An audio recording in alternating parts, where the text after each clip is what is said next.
Thank you very much. I appreciate the introduction, and it's a real pleasure and honor to be here tonight. Bill said this would be a seminar format. I'll talk, but if you have questions, raise your hands. Having sat on that side of these sort of presentations many times, you forget your questions by the end, and having done appellate litigation in my early law career, when people on the bench have questions, you want to hear them and get them answered. So please feel free to interrupt. I assume we have a fair number of students looking out there, and when I, again, was on that side of these presentations as a student, I always wondered how the person that was talking to me, purporting to be an expert in anything, got to where he or she was. So my background is as follows. I grew up in Ohio and have an undergraduate degree from the University of Cincinnati, have a law degree from Boston College, and then a Master of Laws from Georgetown.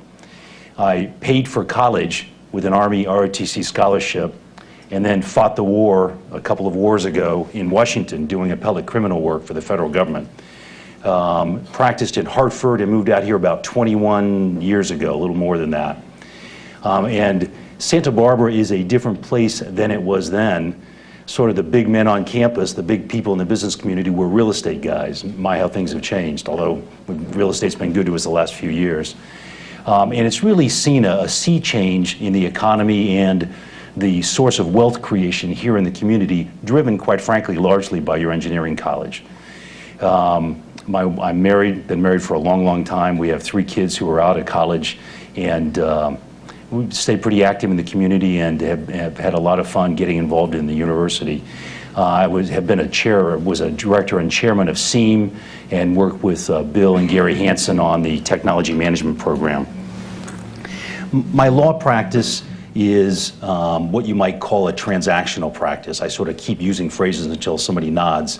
It's a business, corporate, securities, and transactional practice. Typically, my clients are founders of businesses who come in with some piece of valuable IP that they want to commercialize in some fashion. So I'll represent them in selecting an entity, preparing co-founder agreements, helping them raise money, negotiating and preparing, and later terminating key agreements, manufacturing, distribution, the like, hiring and terminating key co-founders and other principals, and then on the back end, either M&A, mergers and acquisitions, or an IPO. We don't see a lot of IPOs in Santa Barbara.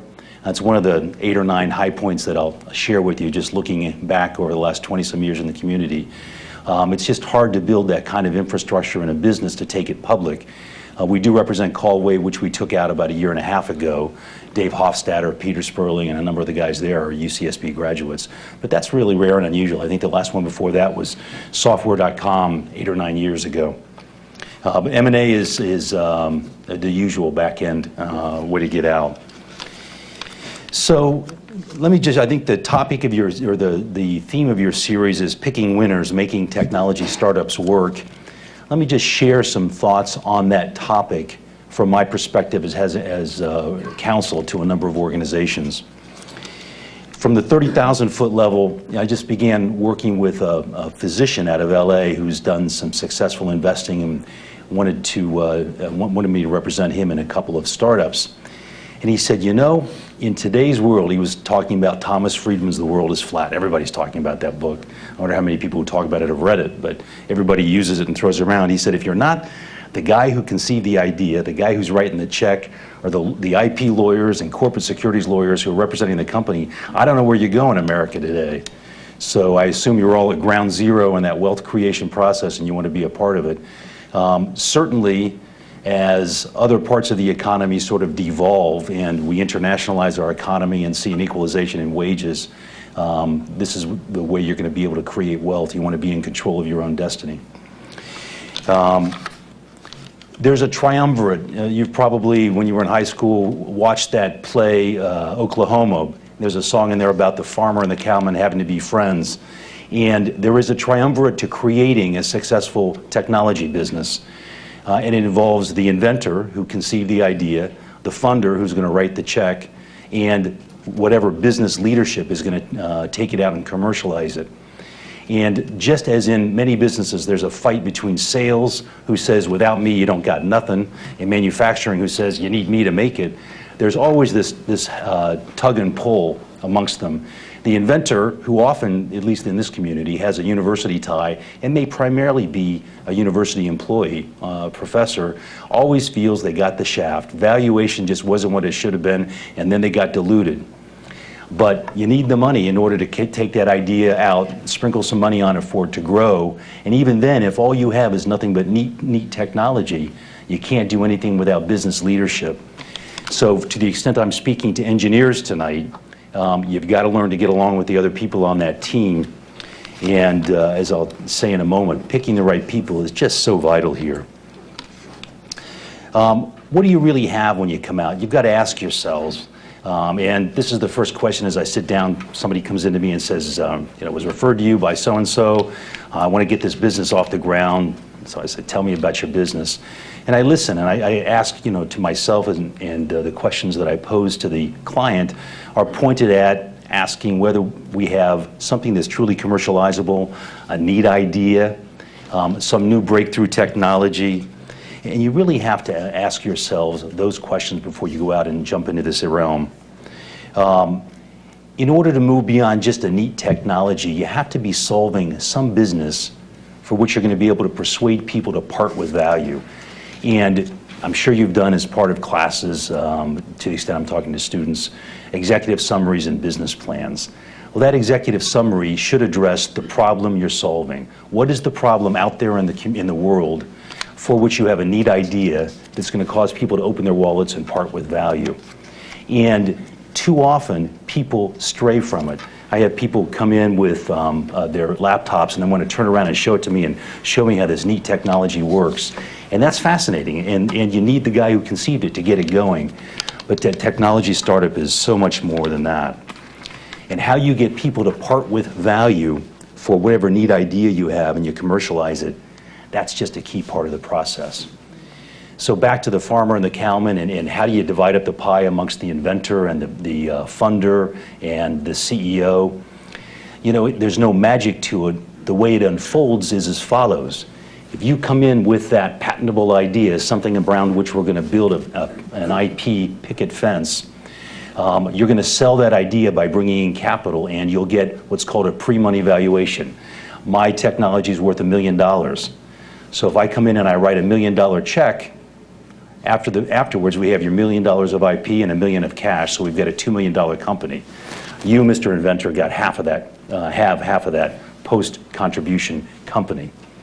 So then you got to go build your team, and you're probably going to have about a 20% option pool out of the box. So your 50% just went down to 40%. Remember, we haven't spent the money yet.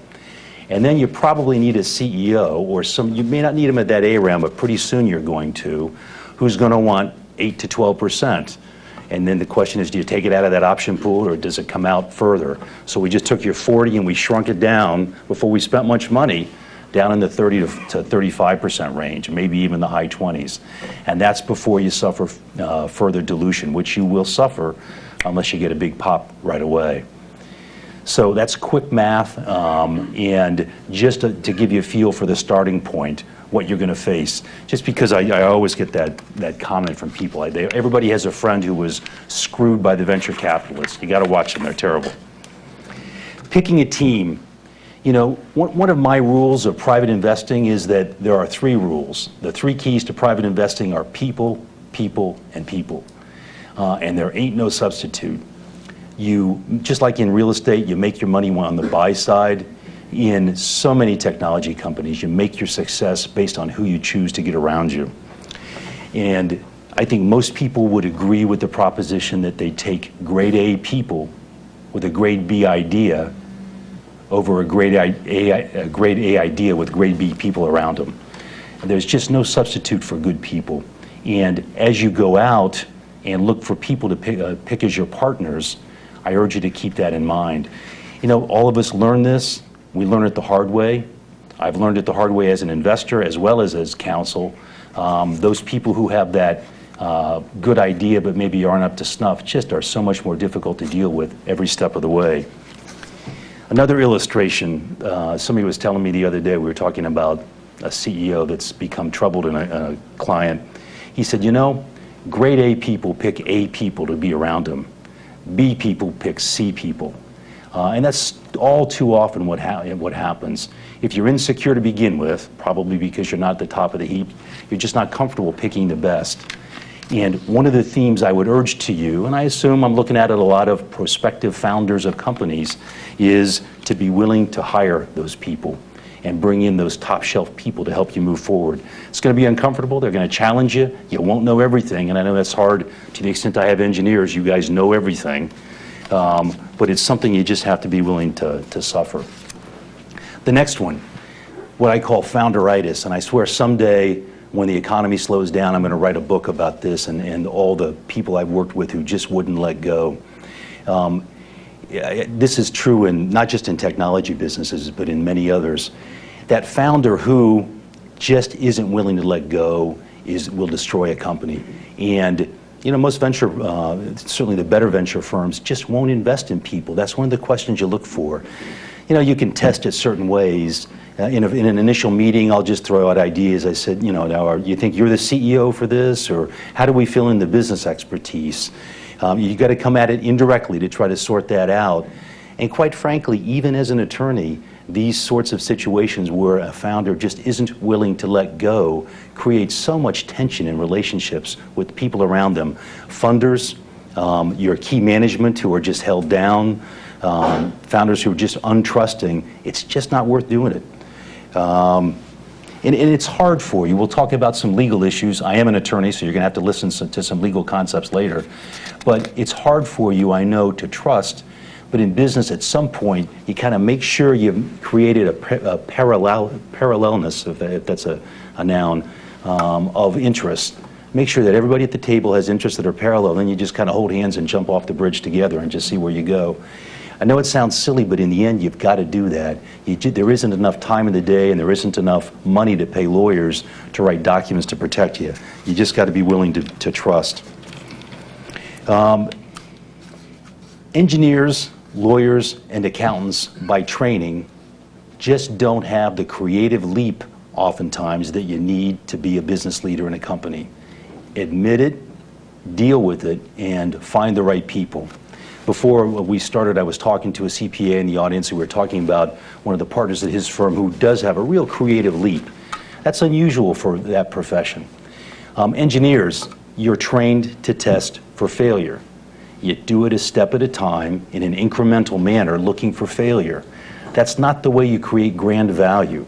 You need to do that in order to make sure you've got a fault-tolerant idea, but to move it out, you've got to be able to take those creative leaps. Trust me, if I'm the first one to tell you, I'm sorry, go confirm it with your parents. Engineers don't make natural business leaders, so you need to look to supplement what you have as an engineer. That dilution that we talked about and the need to bring in the venture capitalists, we'll talk about funding in a little bit. Research and development contracts are wonderful alternatives to raising money.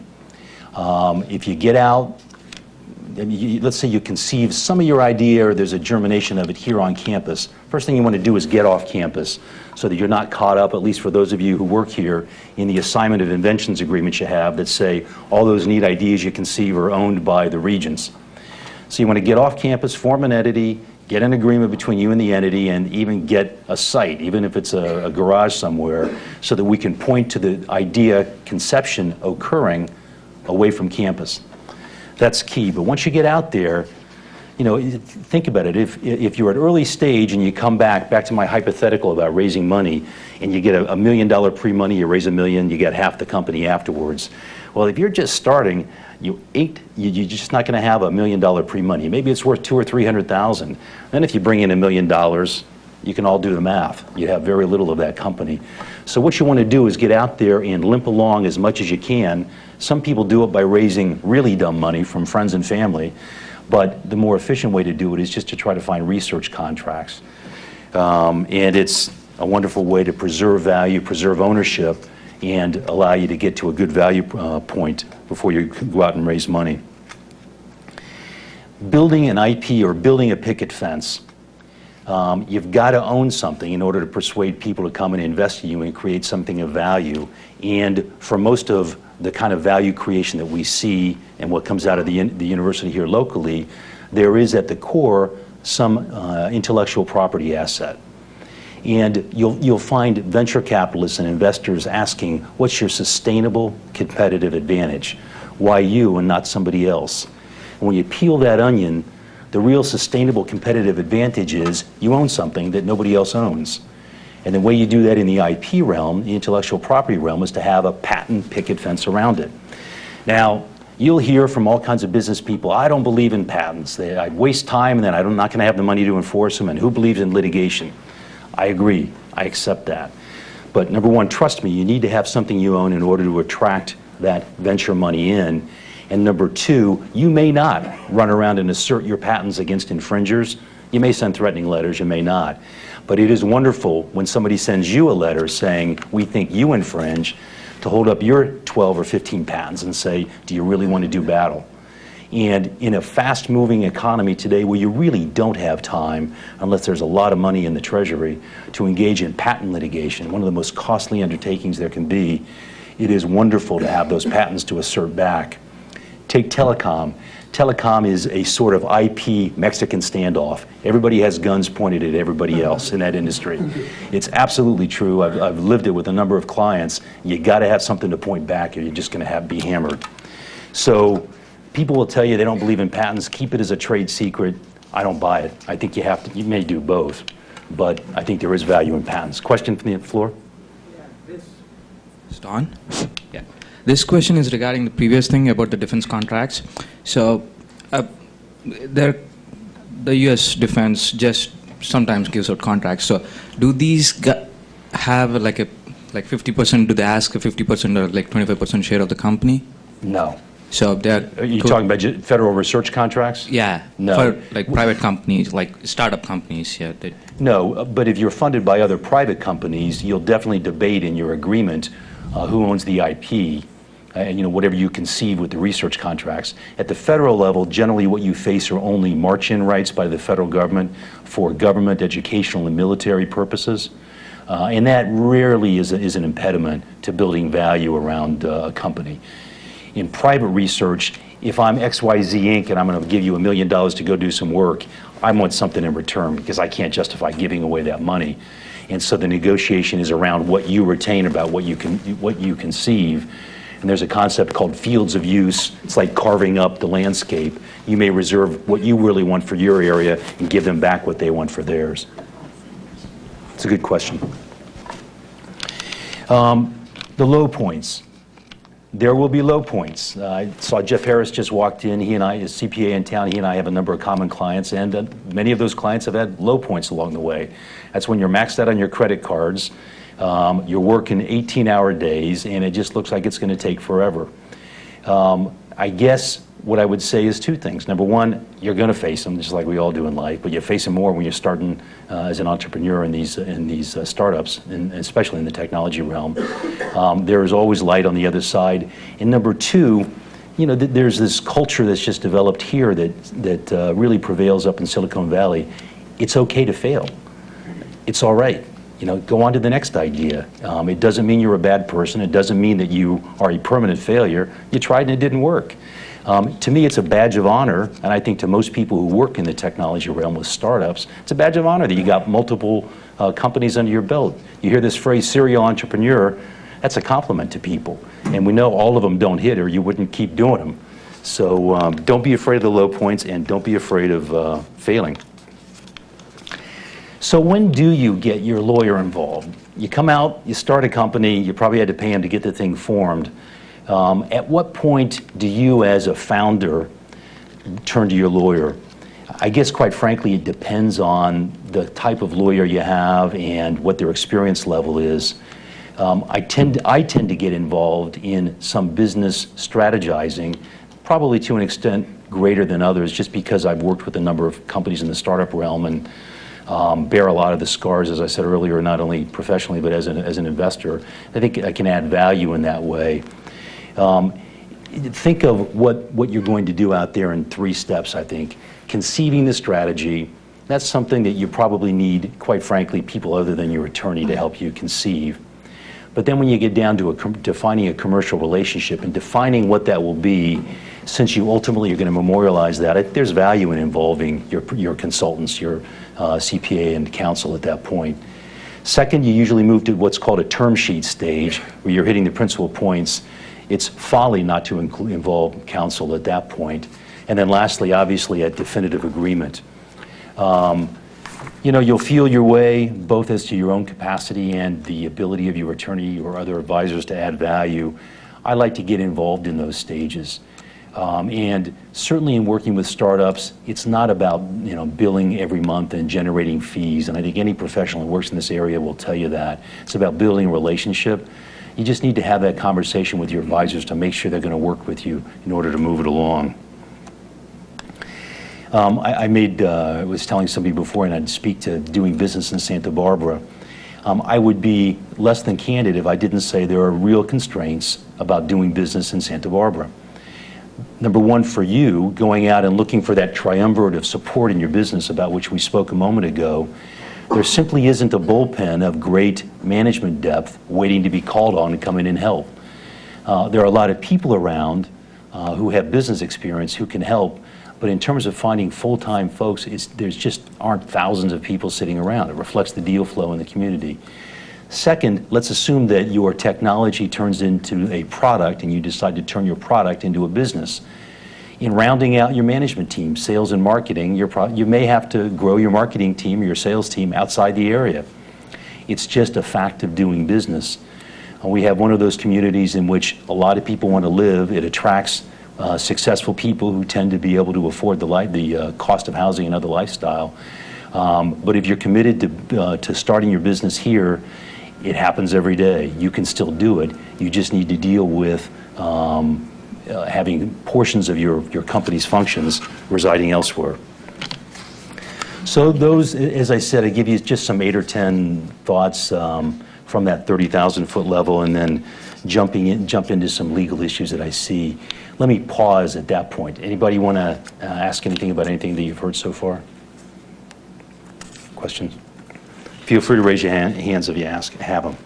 So then just some technical legal considerations, sort of what is my role and what are the issues I deal with in working with startups. First one, as I said, when somebody comes in, we usually need to pick an entity. And the entity you pick will depend on what growth path you intend to take, what your source of capital is going to be, what your investors want. If you're going to jump in and go seek money from venture capitalists, they're looking to get out on the back end in a capital gain transaction. They're looking to have the losses generated from the expenditure of the money they give you husbanded as an asset of the company to apply against your earnings when you turn profitable down the road. All of that tells you you're going to be in a corporation. If you're going to raise your money from other sources, friends and family or angels, you may find investors wanting to harness those losses on their own returns, so you may end up picking a pass-through entity. These are issues you need to become facile with. And you don't want to defer these to somebody else. You need to understand, just like with every business decision you make, what are the alternatives, what are the pluses and minuses, and then make your decision. And the advice you get from your CPA, your attorney, and the like is just a part of providing you those factors. Co-founder issues. So you come in with your best friend and you're going to start a business. You need to think about what I'm going to tell you now as an owner and not as an employee. What you need to consider for every co-founder is an at-will employment relationship. You don't want to have to prove cause to terminate somebody. And that means that, depending on how we define it, one of you may get kicked out without cause at any time. Second of all, in order to incent your partner or partners, your co-founders, to continue working as hard as you're going to work, you need to impose on their ownership stake a vesting arrangement. Let's say we pick 48 months and we say we vest into this over the next 48 months. And if prior to then, one of us leaves and follows a love interest to Tahiti, then the company can buy back the unvested shares. This is fundamental. You need to do this. The problem is that each of you as a founder has a limited life cycle in adding value to the business at the same rate at which you do in the early stages. And that relationship needs to be changed at some point, oftentimes does. Not always, but most of the time it does. And you need to be able to do that and rearrange the deck chairs without a lawsuit and without blowing up the company. You need to think about that as an owner. Every business is dynamic, and it needs to be able to respond to the needs of the business at any time. The at-will relationship and that vesting restriction are absolutely vital to doing that. Well, if I've just slapped a 48-month vesting schedule on your shares, and in 18 months you guys take it to market and somebody pays you $1 gazillion, do you still have to work? No.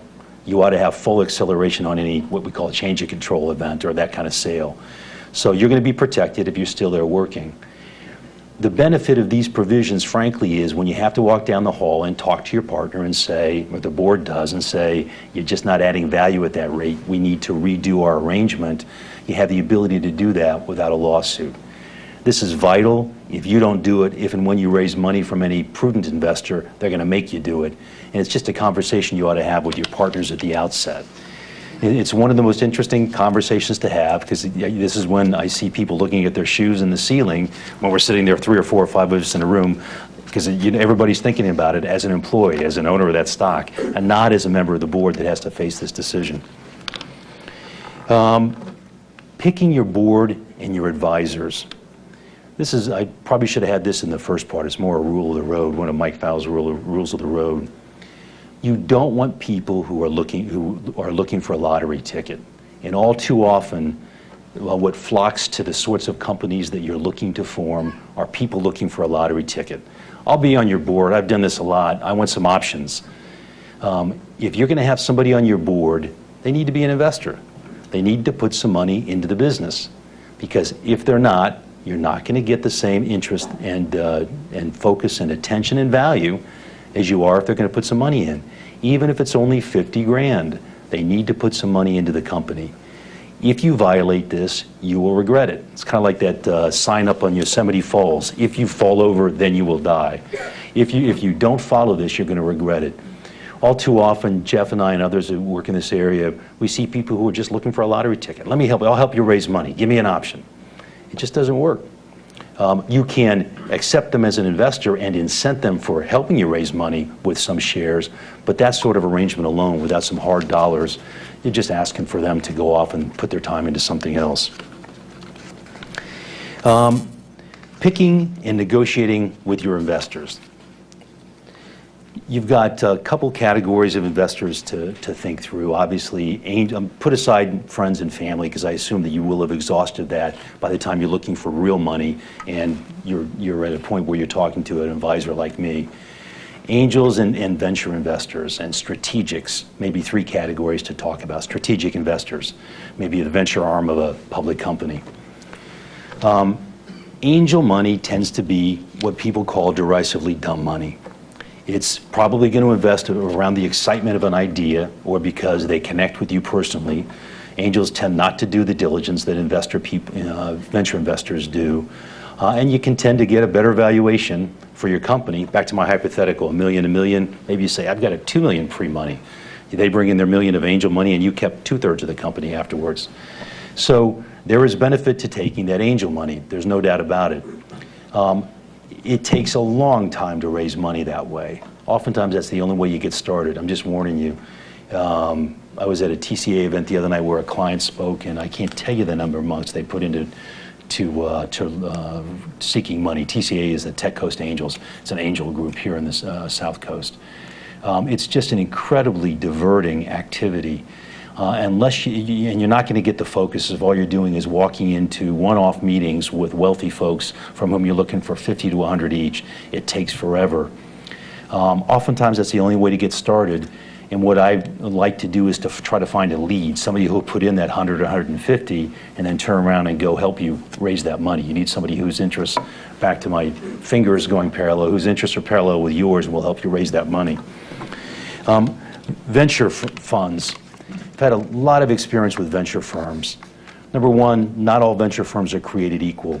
There's a reason why, just like in every other aspect of life, we refer to some groups as top-tier VC firms. They're better connected, they're brighter people. Quite frankly, on the front end, they're easier to negotiate with. The third and fourth tier venture firms just want to cram you with provisions and terms. It's always shocked me to see that. They're the ones who ought to be saying, let us in the door, but they want to be more aggressive with their terms. If you're fortunate enough to be able to have access to a tier one firm with a tier one idea, obviously you'll take it. Their Rolodex, which is one of the things for which you look with a venture investor, is just so much better. Here's the real issue, or one of the big issues you got to look at. How deep is the pocket? Because I guarantee you, I don't care how much you raise in your A round, unless you're unusual, you'll be out for a B round. And you need to make sure that the folks you brought in the A have the ability to at least get you into a B, maybe by bridging you. They say, oh, I know you're out of money, I know you're going to need 6 to 9 months to raise it, or write a check, it'll be a note, we'll convert into the next round, let's go out and try to find that money. In looking for whoever that early round investor or group of investors is, you need to make sure they're large enough to help you. And if they're not, you need to keep that in mind in timing when you begin looking for your next series money. All too often, especially with funds, and there are funds that have invested in companies here on campus, they just don't have the capacity to do that second round or to be a lead in the second round, and that really constrains you, because then where you thought by bringing in that venture investor, you had somebody who was going to help carry you through, you haven't gotten what you thought. Always do your references. They'll all give you names of CEOs and founders at their portfolio companies. Call them and talk to them. Do they sit on the board? Do they come to board meetings? Are they interested? Do they add value? If so, how do they add value? And talk to both CEOs and founders at those portfolio companies, because you get a different view from them. Oftentimes you got to filter out what the founder did, because again, as I said at the outset, the founder is still fighting the battle he already lost on valuation and is sure he or she got screwed in that valuation. But you want to talk to both. Easy thing to do, but a valuable step. One of the last rules in dealing with venture investors, always take the money. There's hubris all over these companies, and the biggest area where I see it, two biggest areas are my idea is better than their idea, people have to take mine. But the other is close the round now, we'll get a better valuation in 6 months. I have never seen a situation where we turned down money that we didn't regret it. I always looked back and said, damn, we should have taken that extra 100, 500, a million, 3 million, whatever it was. Always take the money. I know it means greater dilution early. I know if you can defer it till later, you won't suffer the dilution. Trust me, you'll need the money. And you know what? If you suffered a little more dilution than you could have, but you were successful, good. Put it in treasuries and go do it again. But always take the money. Take whenever it's available. Don't turn it away.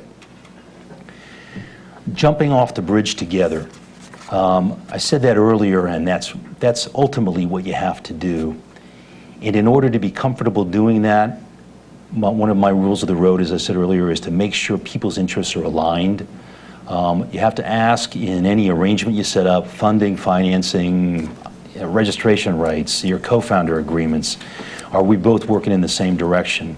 If he wins or she wins, do I win? If you have that parallelness of interest, somebody can figure out whatever that adjective is I'm trying to articulate there, then you've got a far greater chance of success than you would have if you have internal struggle. That internal struggle will destroy a company. You don't have the time and energy for it. And litigation, people just walk away from. In fact, that's, as you probably know, a big issue at which venture investors look in deciding whether to invest, is whether you have prior litigation experience in prior businesses. So those are, I hope, some useful ideas. Those are some kernels of, beliefs that I've developed in working with companies. I could talk you through all kinds of technical legal issues. My sense is that's probably not appropriate for this sort of forum, but I'd be glad to address any questions. Yes, sir. Could you go flesh out the idea of strategic investors a little bit? Thank you. I did mention I didn't finish that. You're right. Yeah, let's say it's the Motorola Venture Fund, or you're in telecom and you get Sienna to invest in you. That's different than if you get Kleiner to invest in you. If you get a venture firm, a financial investor to invest, they're going to look to maximize value, and they're not going to be affected by they're not constrained by the same issues that affect that strategic investor. If you go with the strategic, number one, you limit your opportunities on access to markets. There are people who just won't deal with you. They won't trust the fact that their terms of their agreement won't get up to that competitor who's an investor in your company. So you limit your range, and because of that, you limit, let's assume the market has 10x of opportunity, and because you pick a strategic as your investor, you're only going to capture 6x of that. To the extent your value is a multiple of revenue or the earnings that are inside those revenues, you've just reduced your value of your company. So by definition, it's going to limit you. In addition, usually it comes in two hands. With the right hand, I'm going to write a check and I'm going to buy some of your stock. And with the left hand, I want to license manufacturing, distribution, marketing, agreement. I don't know what it's going to be, but it's going to be something. Because that venture group is an arm of a company that has larger objectives, and the board at some point set it up in order to support the rest of the business. So they're going to want that deal to support the rest of the business. So guess what they're going to want? They're going to say, you know, because we're writing you this big fat check, I want an exclusive for 2 years on your technology. Or I want to negotiate price on products now. You know, whatever it's going to be to their advantage. And this is, you know, this is the way the world works. You get something, I get something, and we both walk away hopefully as winners. But there is a real cost to going with a strategic investor that you need to go into with your eyes open. It may be you've got 9 other ideas you want to go out with. You want to get this one funded, and you're fine. More to, you know, you can give up to 100x upside just to have some success. Nothing wrong with that at all. You just need to do it with your eyes open and understand the choice you're making when you do that. That financial investor, if there's 10x of opportunity out there, they're going after every 10x. That's how you maximize value. That's what it's about. Just quick question. This is regarding if you're, or do you expect, like, do you pitch, when you make a pitch, do you say, like, you're going to take like 150,000 or 200,000, like, or when you get in a new CEO, does he expect a salary for the first few years? Was at his own rate? I mean, so just, you want me to talk compensation issues and salary and the like? so a little bit. So yeah, let me. I understand the question. You're not going to get a market salary in a startup. If you're a brilliant engineer and an incredible inventor, and you're capable because you have strategic thinking capacity to be a CTO for a company, maybe we'll get you $60,000 a year as a technical founder. It's going to be enough to cover the rent or the mortgage, or maybe with a spousal income, the rent and the mortgage, but not much more than that. Your CEO, is he or she going to expect a salary? Probably, but it's not going to be $250 a year with a 60% bonus opportunity for the first few years. That's why they're going to get 8 to 12% of the company, depending on where they come in, or 5 to 9, depending on where they are. And your answer to them when they want cash, which is a scarce resource in that early stage startup, is, that's why I gave you the equity. You know, let's work. If you win, I win. And the other angle on this, quite frankly, is if I'm an investor writing a check, I don't want to put the money in and see it go out the door. I'm glad to write the check and see it go out to pay the mortgage, so you're not worried about creditors chasing you. You can focus on the business, but I want you focused on that business. I don't want you getting fat and happy off of a big salary. Now, that's, you know, Series A, this creeps up over time. By Series B, you ought to be generating revenues. You're probably not cash flow positive, but we're still spending some money. Maybe we give you a raise. You take that noose out from around your neck a little bit. At some point, pre-M&A or pre-IPO, you're going to get to a market salary, because quite frankly, at some point you need to attract in people who are institutional employee types to carry it out. You know, the biz dev guys, the marketing guys, the finance guys, who are, you know, they'd like some equity, but they're also working for a salary or for some cash. You've got to pay that at some point, not in the early stage. And quite frankly, a lot of startups I work with, no salary for a while for the co-founders. Question in the back? I think they want to wait until you get a microphone, but.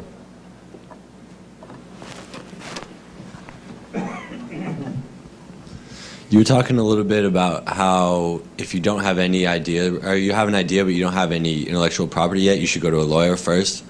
But what would be the best thing, or what is some stuff that lawyers look for when you're pitching to them? Like, because you don't really have anything there, so what's some stuff that lawyers look for? So, well, you can build a business without having an IP picket fence. It's just harder. What's that hamburger? There's a hamburger store down here on 101 out in Goleta that you go by, you drive by, in and out. I go by that, and every time I see it, there are 9 cars lined up to go in there. And that business started because someday, about 20 years ago, somebody said, I know, let's start a hamburger joint. Who would have thunk they would have been so successful? So I don't want to dissuade you from pursuing a business opportunity just because you don't have a patent portfolio around your hamburger stand. But the real question is, if you have a technology business and you don't have an IP picket fence, somebody's going to hammer you. And before you get hammered, you probably won't raise any money. So go ahead. Yeah, I agree. And I'm just saying, when you're going to that first person to say, I need a patent or whatever, what are lawyers looking to hear about your business? Just if they think it's going to be a hit, or what are they? Well, no, if you're talking to me before, I wouldn't want you to spend money on me to put together a fancy entity and do co-founder agreements and other things like that. I'd want to make sure that you do have something protectable. I'm not a patent attorney, so I would refer you to one. What a patent attorney is going to ask for is, what's a novel creation here? What's the novel idea you've conceived that no one else has thought of? And is it non-obvious? Is it patentable? And I have really good relationship with a firm up in Silicon Valley that does patent work for all my clients. And oftentimes I'll just get them on the phone, the first call, and say, listen to this for me, would you? And we'll just think it through and get a sense about whether, a lot of times they say, that's not protectable. Are you saying you just want to do this? But you get to something that's worth pursuing. You can get a patent application in and get to a decent patent, maybe not a 300 claim patent, but something decent for 10 to 20 grand, 15 to 18 grand, something like that. So it's not going to break the bank, and it's worth investing in IP counsel early. But that's the process. They just ask, what's non-obvious? What have you conceived that's not out there? And if you get to a good IP firm, they're going to have 15 to 50 people working in the area. They're going to have heard a lot of the novel ideas, or their litigation partners will have been litigating around it. So you get answers pretty quick. And just a gut sense. Thanks. What other questions? Or yes, ma'am. In a startup company, how do you decide whether to go into LLC or S Corp or C Corp? What dictates that? Good question. First of all, the first question I want to know is where you're going to raise your money. If you're going to go to a venture firm, we're going to be a corporation. We're probably going to be a Delaware corporation, and it's going to be a C corporation. If not, I tend to like corporations for lots of reasons, because they give you capital gain on the back end. But both LLCs and even limited partnerships are what are called pass-through entities for tax purposes. And unlike S corporations, there are no constraints on the types of persons that can own interests in LPs or limited liability companies.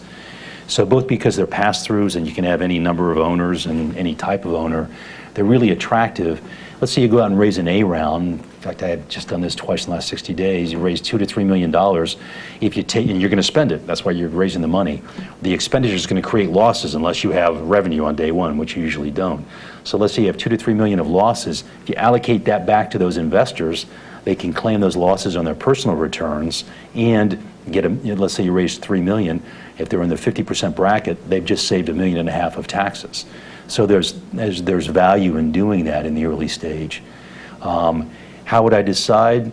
I mean, today I just have the conversation, talk about where you're going to raise the money, and I'd like to talk to the lead investor before I make that decision.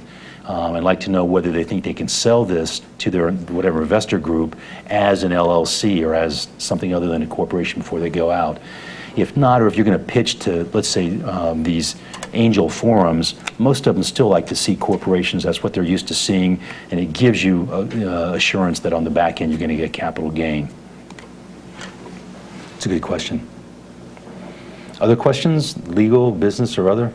Yes, sir. Can you convert from an LLC to a C Corp at some later date without any problem? Very good question. You can. There's transaction costs to doing it. They're not prohibitive. It's very easy to convert from an LLC to a corporation or a partnership to a corporation. You can't go the other way from a corporation to a non-corporate entity without a tax cost, a significant one. And that's one of the reasons a lot of us think twice before you leap into a corporation, because in a sense, from a tax cost perspective, it's essentially irrevocable, because it's a paper cost. You're gonna have to come out of pocket to cover that tax cost, and you're not gonna want to do it. You're just stuck in that corporation. Good question. How many engineers are here? I know I blasphemed you, however many there are. Fair number of you, all right. Well, let me get out the door. I'm sure you're all going to be CEOs. What I said, it's those guys who didn't come tonight who are the non-CEO engineers. I know it. I know it. Mike, you're a veteran of the deal-making scene on the Central Coast, and post-2001, there were a lot of changes. How do you see the trends going now as people approach VCs or angel investors? Are the purses a little looser? Are people more open to deals? What do you see for the next 36 months or so? There is, good question. There is so much capital running around the world right now, and it's coursing through this economy also.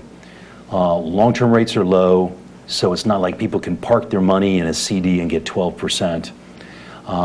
And I think for the foreseeable future, there will continue to be plenty of money available for people who want to get funding for a startup.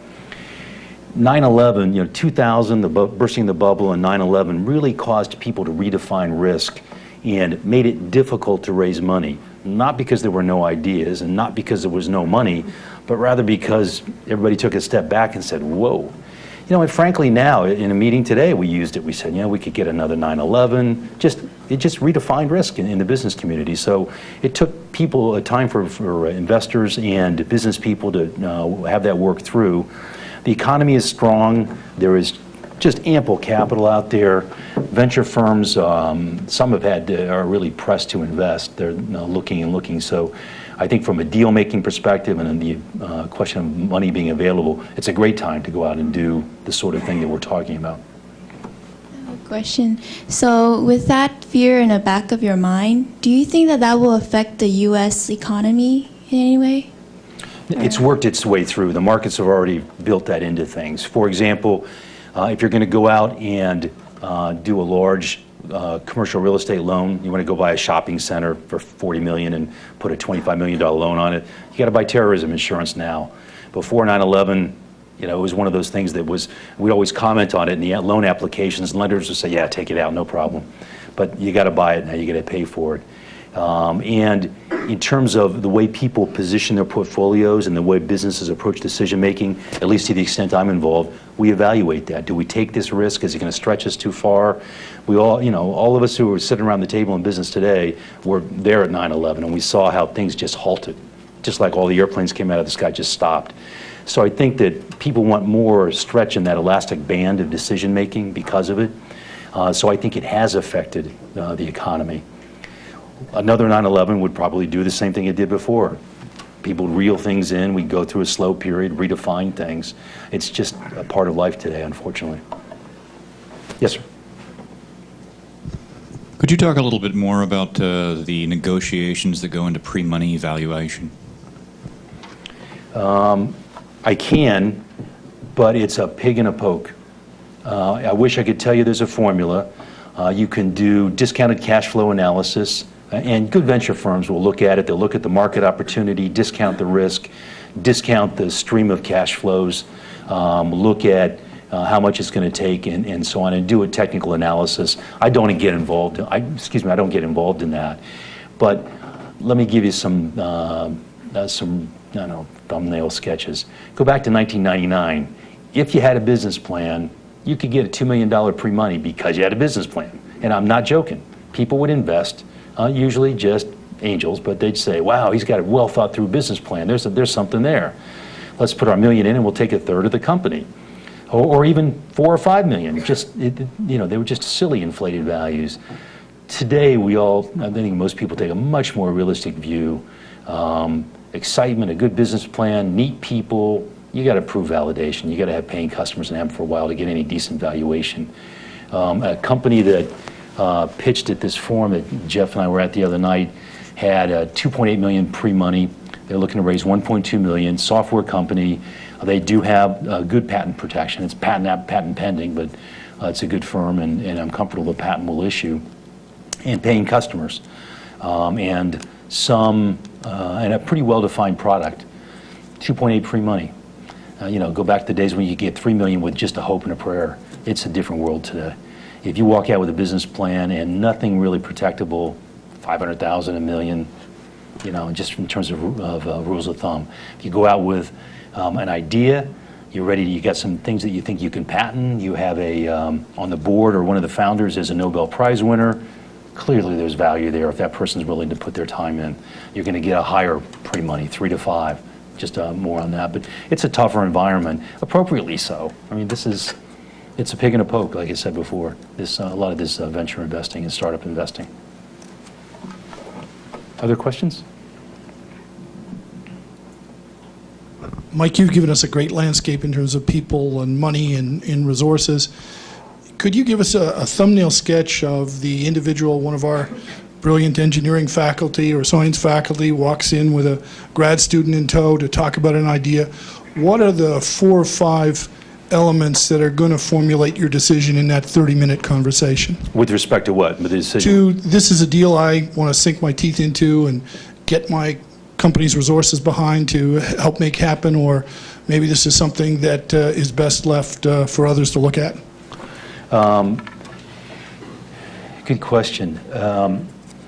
Most of the clients who come to me have been either I've worked with them before or they're referred by somebody, so it would be rare for me to turn somebody away. But I'd probably speak pretty candidly if I thought there were some barriers. I mean, I would speak candidly if there's some barriers because they got to hear it now. It's going to happen later. I represent a number of professors out here. If they come in with a grad student, they've supervised or sponsored somebody, and they say, this is what I'm thinking, Mike. We're thinking of going out. I want these 2 technical guys, younger professors, to get 80% of this, and I'll take 10 or 20, and we'll see if we can make it happen. That's probably something I'm going to do if I have a relationship with that more senior professor who wants to take a risk with these guys. With other people coming in, that concept I used earlier of founderitis, I'm telling you, I've been burned as an attorney. It's just no fun working with people like that, and I've been burned as an investor. People who won't let go, who won't bring in people at the right time, who go to war with their investors. I remember a company here locally, it was a bicycle, what's called a sporting company years ago that I worked with, and we had a billionaire, not resides in the community, on the board, willing to write checks and did fund over $1 million to it. And this technical founder just was always at war. He came from a blue-collar background, which a lot of us do, but he couldn't let go of that. And he was so angry that this fellow had made so much money, and he was from a boardroom mentality, and just all these buzzwords. I just don't want to, it's just not worth getting involved. That's a big issue. And I really do test when I work with somebody anew. Is this a guy who wants to run this company? Does he think he's going to take it public and be CEO and ring the bell at the New York Stock Exchange and all that stuff? I try to disabuse them of that notion, but that's a prescription for disaster if they're just not realistic. Back to my triumvirate, you got to have the guy who writes the check, and as the golden rule says, he who writes the check often writes the rules. And you need a business person to take you out. You just rarely have the package all in one. There are exceptions, and we've seen him in the local community. Yulin Wang, very successful technical founder with a very good business mind, and many others, but it's unusual. That's really the big, warning sign that I look for, Bill, when I start to work with somebody, because it's a prescription for disaster down the road. And the other one is, quite frankly, that conversation about vesting. If when I talk about vesting, everybody squirms and says, we'll talk about that, we're not sure we want to do that. They're not facing the issue. One of them's going to have to go. It's probably the one that was squirming the largest or the hardest. Back to my comment that B people pick C people to work with them, and we're going to face issues. So there's a limited time in the day and limited bandwidth. So those are the warning signs that concern me.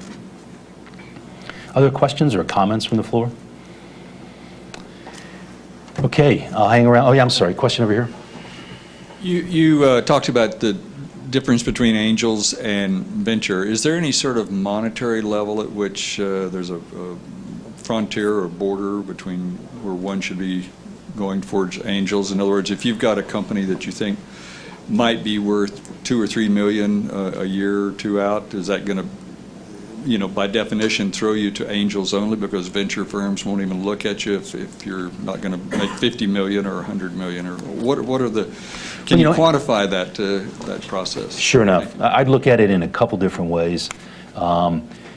These are general rules, because I'll give you an exception in a minute, but generally, a venture firm is looking for at least a 10, 20, 30, 40, 50x return. They've got to have those in the portfolio, because 8 out of 10 companies are either going to fail or do very poorly. So they've got to have that kind of high return opportunity. Secondly, in terms of the amount of money you want to raise, as a practical matter, a venture firm has to do the same diligence whether it writes you $1 million check or a $10 million check. And it just isn't justified below some level. What's happened today is that some venture firms have started up startup funds that will invest and write $500,000 or $1 million or $2.5 million checks at a smaller level.